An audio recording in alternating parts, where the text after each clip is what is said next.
May mga Pilipino rin naman po na nagreklamo, nag-file ng complaint laban sa dating Pangulong Duterte.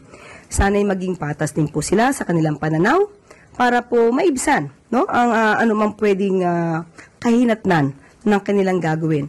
Pero siyempre po, kung hindi po sila magkakaroon at hindi sila magre-remit ng kanilang mga maaaring ipadala sa mga pamilya nila, hindi lamang po gobyerno maapektuhan, pati ang kanilang mga pamilya. So, sana po ay maging mahinahon tayo sa ganito mga klaseng issues. Thank you po.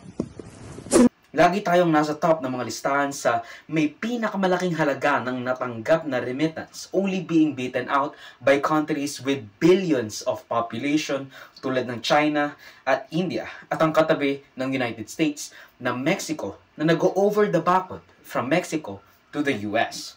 I mean, isipin mo yun, almost 9 to 10% ng GDP ng ating bansa galing sa mga OFW. Kumbaga, nakaangkla ang ikapu ng ating ekonomiya sa mga binigo ng gobyerno sa isang trabahong marangal at sapat ang kita. Umaalis sa mga professional nating mga manggagawa yung pinag-aral ng 16 to 20 or even more years sa bansa, gumamit ng taxes ng ating mga mamamayan. Hindi mapakinabangan ng buo ang kanilang talento sa ating bansa.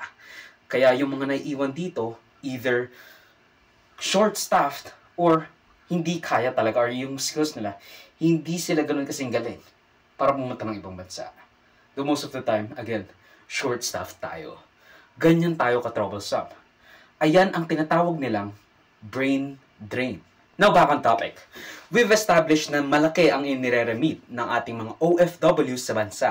At most of our OFWs has received academic o vocational training sa mga fields where they work at. Basically, yung mga may pinag-aralan, around 2 million as of 2015 to 2016 ay umaalis ng ating bansa para makapaghanap ng mas maganda at mas mataas na sahod abroad. Kung titignan natin, nasa around $97.3 million a day ang pinapadalang remittance ng ating mga OFW o around 5.5 billion kada araw. Kung susundin ang sinasabing isang linggong pagtigil ng remittance, aabot ito sa 38 billion pesos.